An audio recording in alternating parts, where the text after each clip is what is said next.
So you're ready to get started and you need to know what the next step is. So the next step is actually put a document together that outlines your site, your budget, your scope, as well as your inspiration images. By this stage, you actually should have a list of the consultants that you might need. So also putting this into the document, one document, and then sending that off to the first person, who could be an architect or a builder. Some people actually do invite their builders over, and that's fine, and that's great. Your builder will outline or find any issues on site and also tell you what you can and can't do and how to fix that.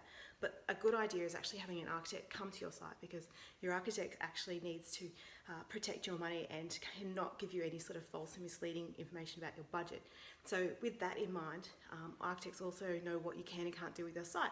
So they're always knowing what you can and can't do with the controls and things like that. So as an architect and been doing this for over 17 years with over 350 projects, this is something that we can offer you, because within a few minutes you can tell straight away if your budget is lining up with your brief, as well as what you're wanting to do on your site is possible. So please get online. You can book a call or just call us when it's convenient, and within a 15-minute phone call we can actually work out what you can and can't do.